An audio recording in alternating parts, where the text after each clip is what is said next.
Un cri dans la nuit déchire l'injustice. Êtes-vous prêt à entendre la vérité? Avant de plonger dans cette histoire brûlante, si vous êtes ému par le courage face à l'oppression, tapez 1 dans les commentaires et abonnez-vous à la chaîne. Si elle ne vous plaît pas, un simple like suffit. Mais restez jusqu'à la fin. Un rebondissement choquant vous attend et il pourrait changer votre vision du monde. Partagez cette vidéo pour amplifier les voix étouffées par l'injustice. C'était une nuit étouffante à Marseille, où l'asphalte semblait exsuder la colère du soleil couchant. Marcus Dubois, un avocat des droits humains, rentrait d'un gala de charité pour les victimes de violences policières. Son cœur était lourd, portant le deuil de son frère Jamal, mort dans une cellule sans raison. Soudain, des gyrophares transpercent l'obscurité. L'officier Pierre Morel, un homme au regard glacial, surgit sans motif, hurlant « Main sur le capot !» Marcus figé, sent la rage monter, alors que Morel le plaque violemment contre le métal brûlant de sa voiture, sous les yeux terrifiés d'un enfant dans la rue qui murmure « Pourquoi lui font-ils ça ?» Une contravention absurde pour un feu arrière défectueux est glissée dans sa main tremblante de fureur contenue. Mais ce n'était pas qu'une humiliation, c'était une déclaration de guerre. Marcus ne plie pas. Il canalise sa colère en une promesse silencieuse. Faire tomber Morel.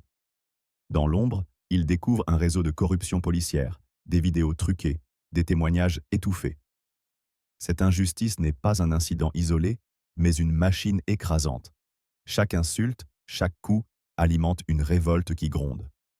Cette nuit à Marseille n'était pas une fin, mais le début d'une tempête où la vérité deviendra une arme.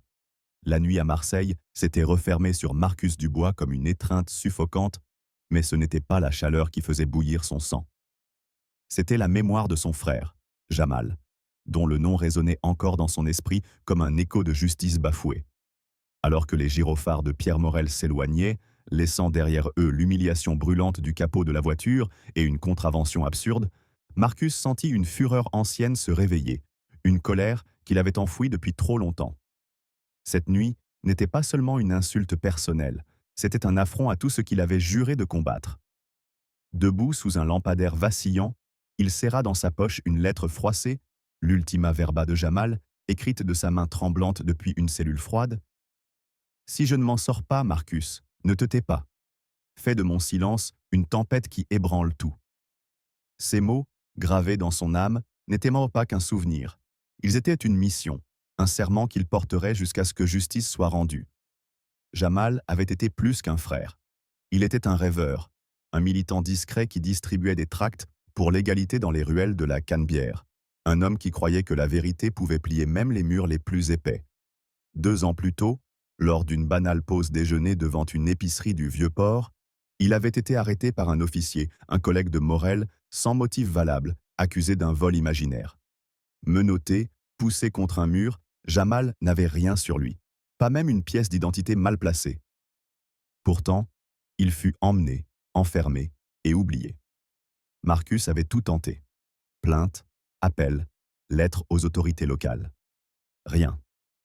Le système avait répondu par un silence assourdissant, un mur de paperasse et d'indifférence. Puis vint l'appel, un matin gris, où le ciel semblait pleurer à sa place. Jamal était mort.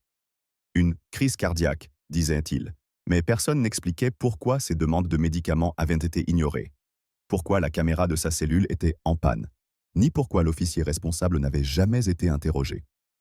Marcus ne cria pas, ne brisa rien, mais il cessa de sourire aux passants, de jouer du saxophone dans les cafés du panier, de croire en une justice qui semblait n'exister que sur le papier. Cette nuit-là, après l'altercation avec Morel, la rage de Marcus n'était plus seulement personnelle. Elle était collective, un cri étouffé de tous ceux qui, comme Jamal, avaient été écrasés par un système qui protégeait les puissants. Il rentra chez lui, les phalanges blanches de s'être retenu de frapper le capot de sa voiture en retour. Dans son petit appartement surplombant les toits de Marseille, il ouvrit un tiroir où reposait, sous une pile de dossiers juridiques, la lettre de Jamal. Il la déplia avec soin, comme on manipule une relique. Chaque mot était une lame, chaque phrase un rappel de ce qu'il avait perdu et de ce qu'il devait faire. Ne te bats pas avec leurs armes, Marcus. Leur violence est leur faiblesse. Ta vérité sera ton arme. Ces mots, écrits à l'encre noire, semblaient de pulser dans la lumière tamisée de la lampe. Marcus sentit une chaleur. Montait en lui une colère si profonde qu'elle transcendait la haine. Ce n'était pas seulement Morel qu'il voulait affronter, c'était tout un réseau, une machine huilée par des années de silence complice, de rapports falsifiés, de vies brisées dans l'ombre des commissariats. Mais ce qui rendait cette nuit différente, c'était une découverte inattendue. En fouillant dans les archives juridiques, Marcus tomba sur un document anonyme glissé dans une enveloppe sans adresse, envoyé à son bureau par un informateur inconnu. C'était une liste, des noms, des dates, des lieux, tous liés à des arrestations douteuses orchestrées par Morel et un cercle fermé d'officiers. Une note manuscrite, à peine lisible, disait « Ils se retrouvent au hangar désaffecté de l'Estac. Chaque mois, cherche là-bas. » Ce n'était pas seulement une piste, c'était une bombe à retardement. Marcus comprit que Morel n'agissait pas seul. Il y avait un rituel, une fraternité secrète où ces hommes en uniforme se croyaient intouchables, échangeant des stratégies pour maintenir leur pouvoir sur les quartiers populaires de Marseille.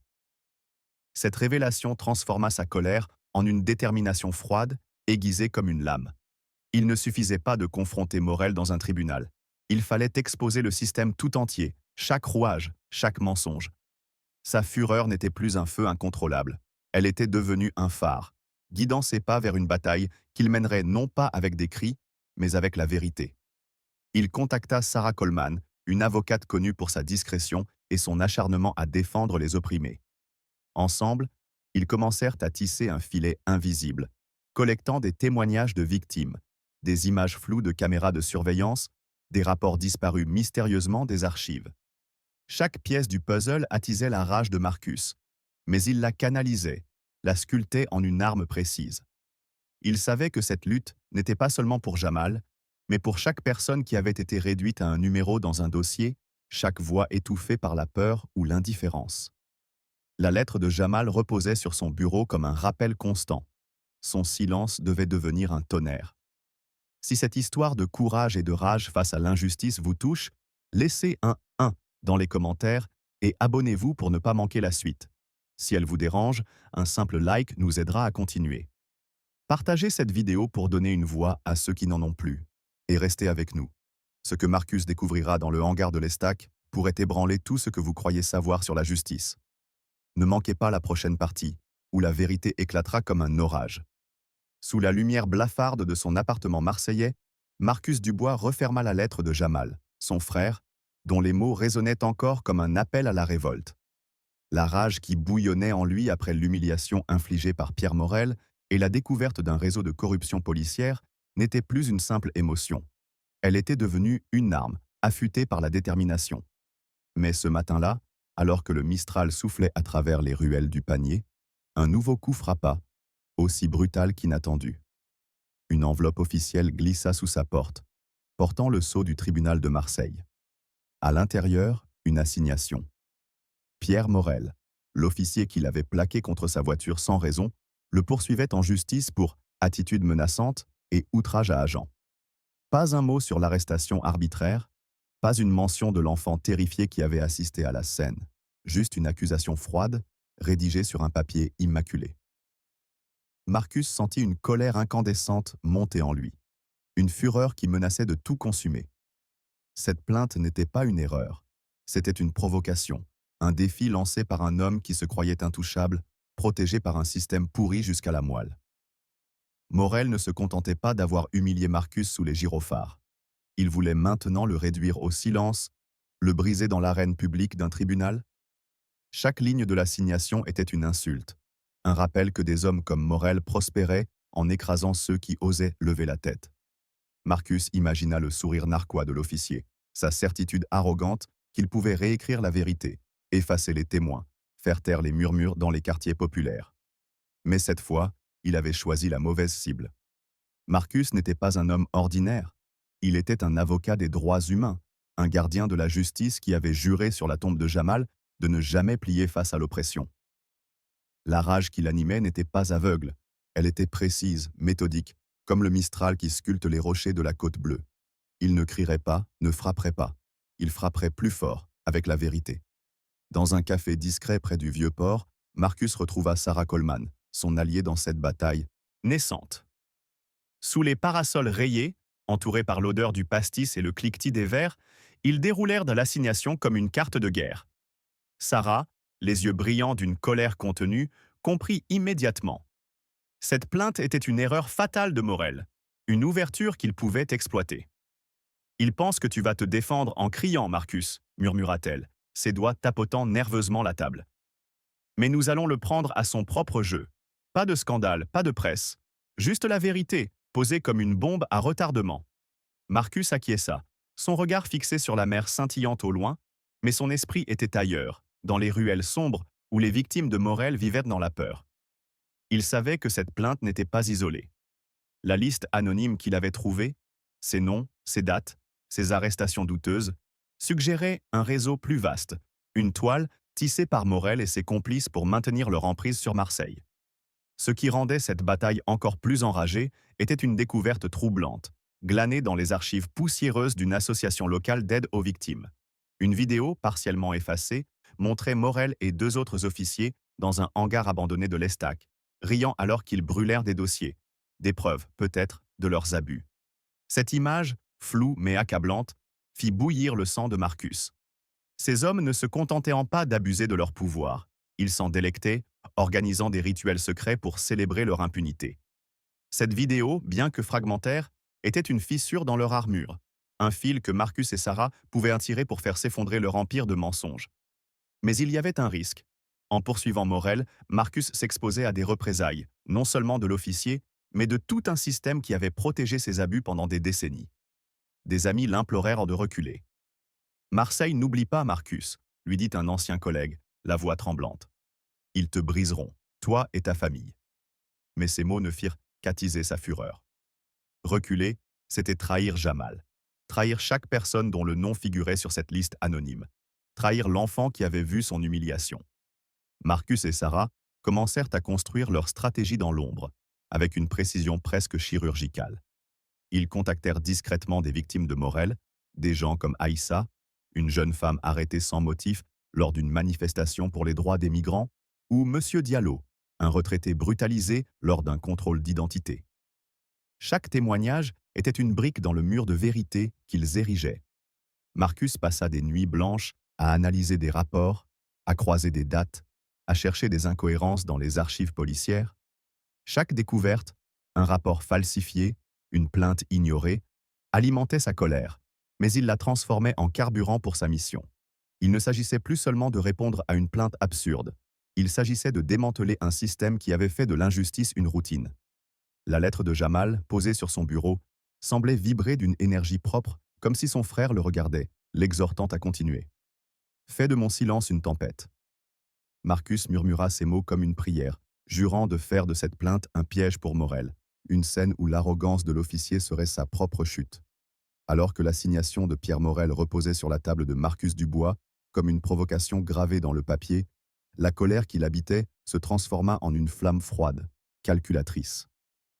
La plainte de l'officier n'était pas seulement une tentative de l'intimider, c'était une déclaration d'arrogance, un pari que le système protégerait toujours les siens. Mais Marcus, debout dans son bureau surplombant les toits de Marseille, sentit une détermination farouche prendre racine. Cette bataille ne se gagnerait pas dans les cris des manifestations ou les flashs des caméras. Elle se jouerait dans l'ombre, avec une précision implacable, là où Morel et ses complices ne regardaient pas. Dans le silence de la nuit, alors que le Mistral murmurait des promesses de changement, Marcus traça les premières lignes d'un plan qui ferait trembler les fondations d'un système corrompu. La lettre de son frère Jamal, toujours à portée de main, semblait lui murmurer « Ta vérité est plus forte que leurs mensonges ». Cette rage, canalisée, devint une arme invisible, prête à frapper au moment où l'ennemi s'y attendrait le moins. Contrairement à l'audace affichée par Morel dans sa plainte, Marcus choisit la discrétion comme bouclier. Il savait que s'il faisait un pas trop bruyant, le réseau d'officiers corrompus, ceux qui brûlaient des dossiers dans le hangar de l'Estac, comme il l'avait vu dans cette vidéo floue, se refermerait comme une mâchoire. Il s'installa dans un café discret de la Joliette, loin des regards curieux, pour rencontrer Sarah Coleman. Sous la lumière tamisée, entourés par le parfum du café et le bourdonnement des conversations marseillaises, ils élaborèrent une stratégie aussi minutieuse qu'un jeu d'échecs. Sarah, dont la colère se lisait dans ses poings serrés, proposa une approche radicale. Ne pas répondre directement à la plainte, mais l'utiliser comme un levier pour exposer Morel et son cercle. Ils pensent que tu vas te défendre en hurlant, dit-elle, sa voix basse mais vibrante d'indignation. Mais nous allons les laisser parler, s'enfoncer, pendant que nous construisons un dossier qui les écrasera. Marcus acquiesça, son regard durci par une fureur contenue. Il ne s'agissait plus seulement de laver son nom. Il s'agissait de venger Jamal, Aïssa, Monsieur Diallo, et tous ceux dont les vies avaient été broyées par l'impunité. Ce qui rendait ce plan encore plus enrageant était une nouvelle découverte aussi glaçante qu'inattendue. En fouillant dans les archives numériques d'une association de défense des droits humains, Marcus tomba sur un message crypté envoyé par un ancien policier repenti. Le message contenait un enregistrement audio, capturé lors d'une réunion clandestine dans le hangar de l'Estac. On y entendait Morel, sa voix arrogante, unmistakable, dire « On efface ce qu'on veut, quand on veut. Ces gens-là n'ont pas de voix. » Ces mots, prononcés avec un mépris glacial, firent bouillir le sang de Marcus. Ils confirmaient ce qu'il soupçonnait. Morel et ses complices ne se contentaient pas d'abuser de leur pouvoir.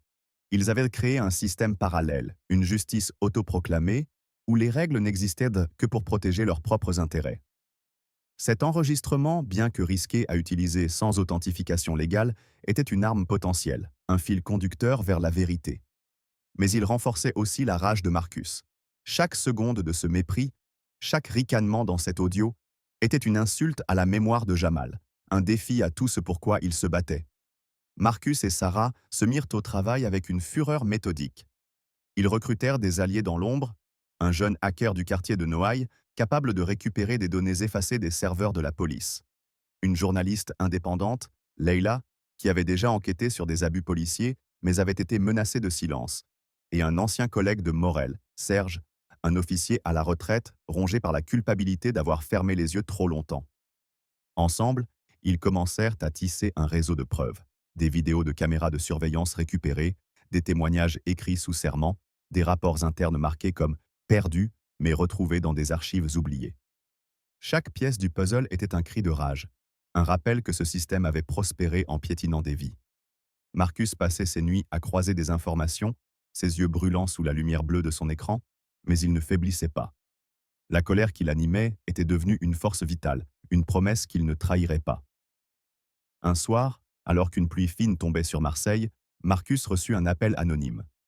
Une voix étouffée, tremblante, murmura « Ils savent que vous cherchez. Soyez prudents. » Morel a des yeux partout. Ce message, loin de l'effrayer, décupla sa fureur. Il le surveillait. Tant mieux. Cela signifiait qu'ils avaient de peur, que leur façade d'invincibilité commençait à se fissurer. Marcus serra la lettre de Jamal contre son cœur, comme pour puiser dans ses mots une force supplémentaire. Il n'allait pas reculer. Chaque menace, chaque regard suspicieux dans la rue, chaque obstacle renforçait sa détermination. Avec Sarah, il mit la touche finale à leur plan. Laisser Morel croire qu'il avait gagné, l'attirer dans l'arrogance de sa plainte, puis frapper avec un dossier si accablant qu'il entraînerait non seulement sa chute, mais celle de tout son réseau. Cette bataille silencieuse, menée dans les coulisses, était plus qu'une défense juridique. C'était une révolte, une tempête qui se préparait à balayer l'injustice. Alors que Marcus Dubois et Sarah Coleman affûtaient leur stratégie dans l'ombre, tissant un filet de preuves pour faire tomber Pierre Morel et son réseau corrompu, le jour du procès arriva comme une tempête annoncée. Le tribunal de Marseille, avec ses murs de pierre ancienne et son odeur de cire et de papier jauni, semblait vibrer d'une tension palpable. Marcus entra dans la salle, le dos droit, la lettre de Jamal dans la poche intérieure de sa veste, comme un talisman contre l'injustice. La rage qui bouillonnait en lui n'était plus seulement celle d'un homme humilié ou d'un frère endeuillé, c'était une fureur collective, un cri silencieux pour toutes les vies brisées par des hommes comme Morel. Mais cette colère, il la tenait en laisse, canalisée dans un regard d'acier et une détermination froide. Aujourd'hui, il ne venait pas seulement se défendre, il venait exposer un système qui avait trop longtemps prospéré dans l'ombre des uniformes. Le tribunal était un théâtre de pouvoir, où Morel, vêtu d'un uniforme impeccablement repassé, jouait son rôle avec une assurance arrogante.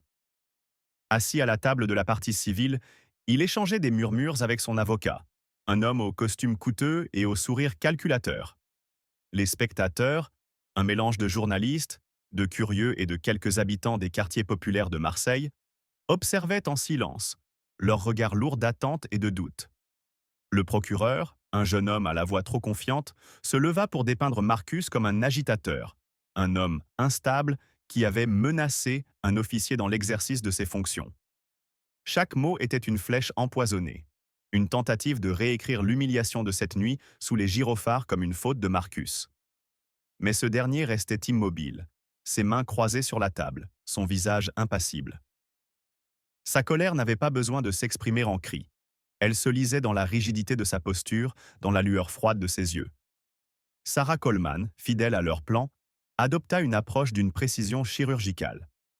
Contrairement aux attentes du public, elle ne lança pas d'attaque flamboyante.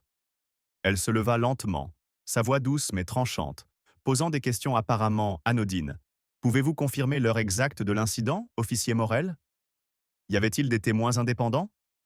Chaque question était une aiguille, piquant juste assez pour faire vaciller l'assurance de Morel. Puis, dans un mouvement calculé, elle déposa sur la table un dossier mince mais lourd de conséquences.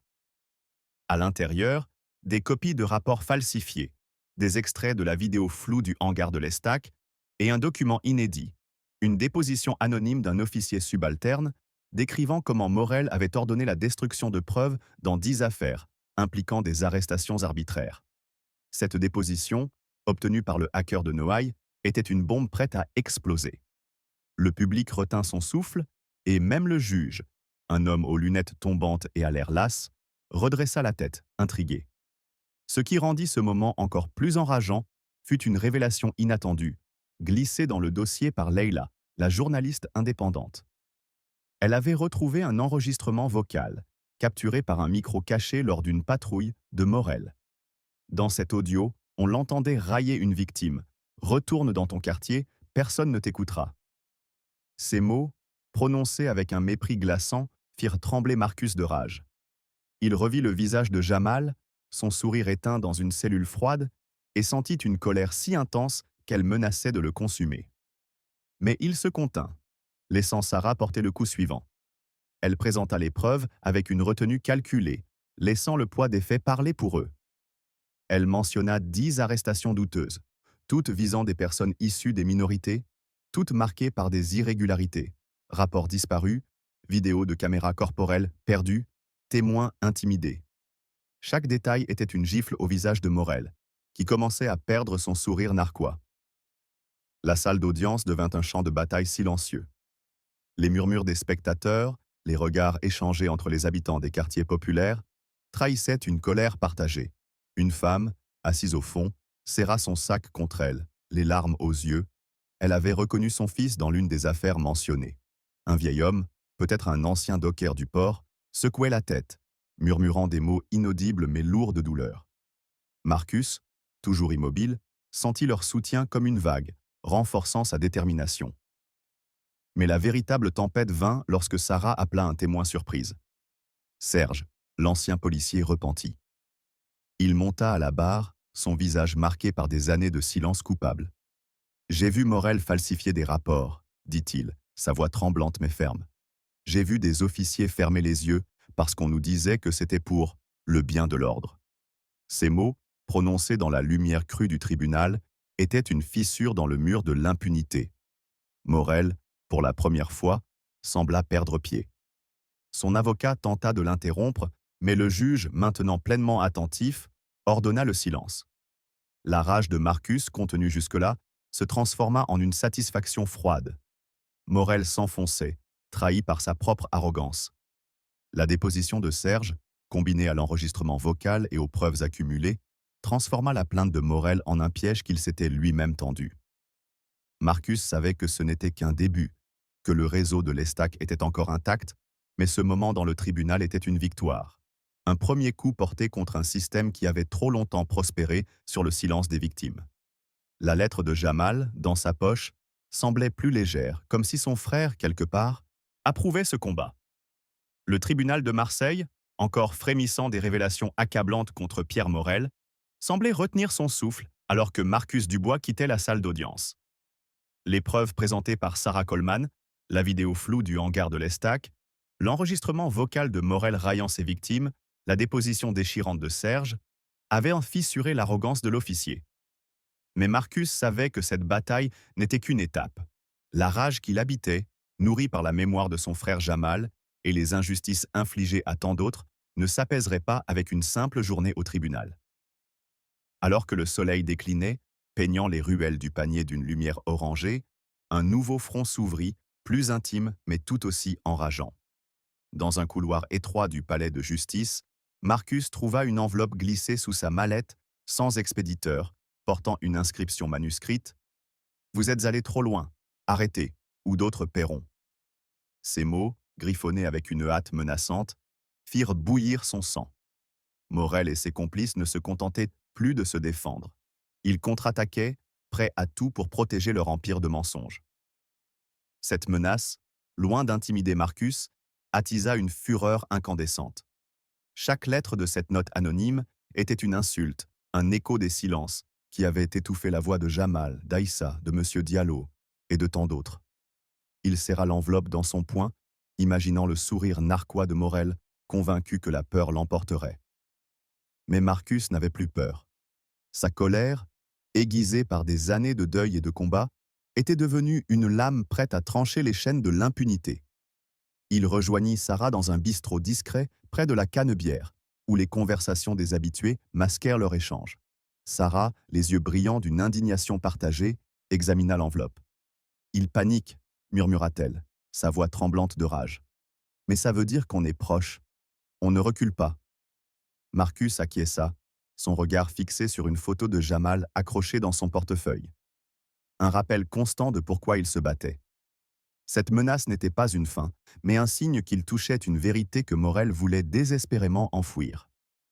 Ce qui rendit cette confrontation encore plus enrageante fut une découverte troublante, orchestrée par Leila, la journaliste indépendante. En creusant dans les réseaux sociaux clandestins utilisés par certains officiers, elle trouva un forum secret où Morel et ses complices échangèrent des messages codés. L'un d'eux, posté la veille du procès, disait « Si Dubois parle trop, on a des moyens de le faire taire. Le gamin du vieux port en sait trop. » Ce gamin était Karim, un adolescent de 16 ans qui avait été arrêté par Morel lors d'une descente brutale dans son quartier. Karim, blessé lors de son interpellation, avait parlé à Leila d'un carnet que Morel gardait, un registre secret listant des « faveurs » rendues par des supérieurs en échange de silence. Cette révélation fit trembler Marcus de rage. Non seulement Morel abusait de son pouvoir, mais il menaçait désormais des enfants pour protéger ses secrets. L'idée qu'un adolescent, à peine plus jeune que Jamal, lors de sa première arrestation, puisse être sacrifié pour l'ego d'un officier corrompu était insupportable. Marcus sentit une colère si profonde qu'elle semblait ébranler les murs du bistrot. Sarah et Marcus décidèrent d'amplifier leur offensive, mais avec une prudence stratégique. Ils contactèrent Karim, le convainquant de témoigner sous protection anonyme. Le jeune homme, malgré sa peur, accepta, sa voix tremblante décrivant les brutalités de Morel et l'existence du carnet. Ce témoignage, combiné au message du forum, fut ajouté au dossier, renforçant l'accusation d'un réseau organisé. Mais un autre témoin émergea, inattendu. Madame Roubaud, une ancienne greffière du commissariat, qui avait gardé des copies de rapports falsifiés par Morel. À la barre, elle parla d'une voix posée mais lourde de regrets. « J'ai vu des dossiers disparaître, des plaintes classées sans suite. Morel disait toujours « c'est pour le bien de la ville ». Ces mots, prononcés dans la lumière crue du tribunal, étaient une condamnation, un cri de vérité qui perça le silence complice. La salle d'audience, déjà tendue, vibra d'une colère collective. Les habitants des quartiers populaires, présents dans la galerie, échangèrent des regards, leurs poings serrés trahissant une rage partagée. Morel, confronté à ces témoignages, commença à vaciller. Son visage, jadis marqué par l'arrogance, se crispa sous le poids des regards accusateurs. Marcus, immobile à la table de la défense, sentit une satisfaction froide. Chaque mot prononcé par Karim et Madame Roubaud était une brique arrachée au mur de l'impunité. Mais sa fureur ne s'apaisa pas. Il savait que Morel n'était qu'un rouage, que le carnet mentionné par Karim pointait vers des supérieurs, des politiciens locaux, une toile d'influence qui s'étendait bien au-delà du hangar de l'Estac. Cette bataille dans le tribunal n'était qu'une étape, un prélude à une guerre plus grande.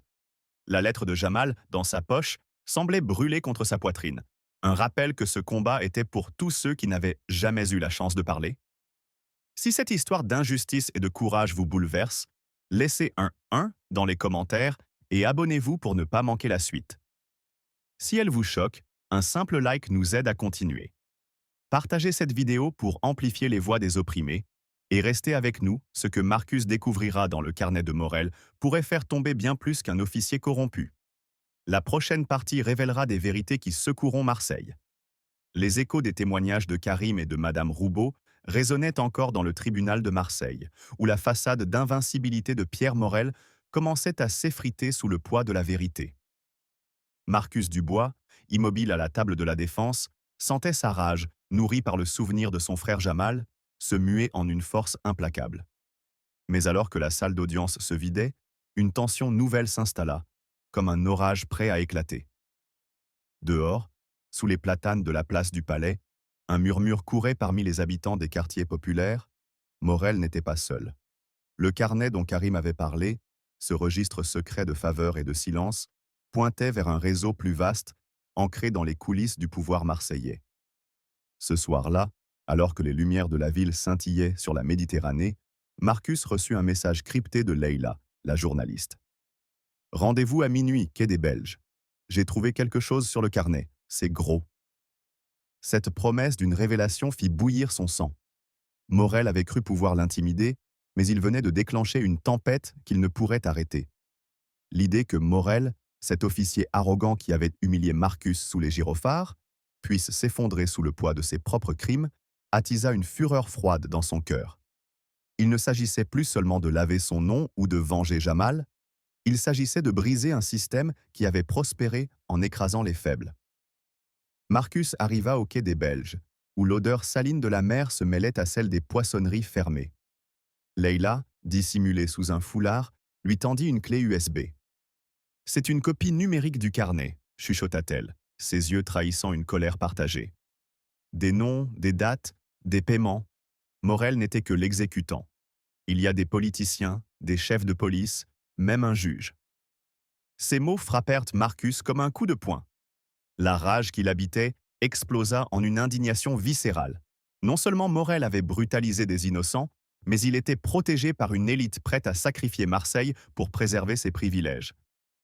Chaque nom dans ce carnet était une trahison, un clou planté dans le cercueil de la justice. Le contenu du carnet révéla une vérité encore plus enrageante. Une opération secrète, baptisée « Ordre silencieux », orchestrée pour maintenir le contrôle sur les quartiers populaires. Des arrestations arbitraires, des intimidations, des preuves fabriquées, tout était consigné, comme un manuel de l'oppression. Une note manuscrite, attribuée à Morel, disait « Si quelqu'un parle, faites-le taire. Définitivement. » Ces mots, lus sous la lumière d'un réverbère, firent trembler Marcus de fureur. Il revit le visage de Jamal, mort dans une cellule froide, et imagina Karim, menacé pour avoir osé parler. Cette arrogance, cette certitude que les puissants pouvaient écraser les faibles sans conséquence, était insupportable. Marcus serra la clé USB, jurant que ce carnet deviendrait l'arme qui ferait tomber Morel et ses complices. Le lendemain, au tribunal, Morel tenta un dernier coup d'éclat. Montant à la barre, il interrompit son avocat pour faire une déclaration. « Dubois veut salir mon nom, mais je ne faisais que mon travail. Ces gens-là causent le chaos. » Il n'osa pas dire « immigré » ou « bas à pauvre », mais son ton, chargé de mépris, parlait pour lui. La salle explosa en murmures outragés. Marcus, toujours impassible, sentit une colère brûlante monter. Puis, dans un moment de panique, Morel lâcha. « Vous croyez que je suis seul ? Tout le monde faisait pareil. » Ces mots, hurlés dans un accès de rage, étaient une confession. Le public retint son souffle et même le juge, jusque-là distant, frappa son marteau, ordonnant le silence. Sarah saisit l'opportunité, présentant un extrait du carnet, authentifié par Serge. La salle vibra d'une indignation collective, les regards des habitants des quartiers populaires brûlant d'une rage longtemps contenue. Soudain, un homme se leva dans la galerie. C'était l'inspecteur retraité Alain, un ancien mentor de Morel. J'ai honte d'avoir porté le même uniforme que... Toi, dit-il, sa voix tremblante de colère. Tu ne parles pas pour nous. Tu n'as jamais parlé pour nous. Cette dénonciation, venue d'un père, brisa Morel. Son visage se décomposa, ses épaules s'affaissèrent. Marcus, observant la scène, sentit une satisfaction amère. Morel n'était plus un officier intouchable, mais un homme seul, trahi par son propre système. La rage de Marcus ne s'éteignit pas pour autant. Il savait que le carnet ouvrait une porte vers des vérités plus sombres, des combats à venir. Mais ce moment, où l'arrogance de Morel s'effondrait, était une victoire pour Jamal, pour Karim, pour tous ceux qui avaient été réduits au silence. La chute de Pierre Morel dans le tribunal de Marseille, sous le poids des révélations accablantes du carnet et des témoignages, n'était qu'un prélude à une tempête plus vaste. Marcus Dubois, quittant la salle d'audience, sentait encore la rage brûler en lui, alimentée par la mémoire de son frère Jamal. Alors que le Mistral balayait les rues du Vieux-Port, une nouvelle vague de colère s'éveilla. Un graffiti apparut sur les murs du quartier du Panier, un message anonyme proclamant « Justice pour Jamal ». Ce cri, peint en rouge sous la lumière des réverbères, était un défi au système, un écho des voix longtemps étouffées. Marcus, voyant cette fresque, sentit une fureur incandescente. Ce n'était pas seulement un hommage à son frère, mais un appel à continuer, à faire tomber chaque nom du carnet de Morel jusqu'aux plus hauts échelons. Cette découverte déclencha une révolte silencieuse. Des habitants des quartiers populaires, inspirés par le combat de Marcus, commencèrent à partager leurs histoires sur les réseaux sociaux, dans des lettres manuscrites, dans des vidéos tournées sous les arcades de la Canebière. Une adolescente, témoin de l'arrestation de Marcus, monta sur une estrade lors d'une assemblée publique déclarant « Il n'a pas crié, mais sa vérité nous a réveillés ». Ces mots, vibrants d'indignation, firent trembler Marcus. Sa colère se mêla de fierté. Jamal n'était pas mort en vain. À la mairie, une enquête fédérale fut lancée secouant Marseille. Marcus, tenant la lettre de son frère, murmura « Ton silence est devenu notre tonnerre ».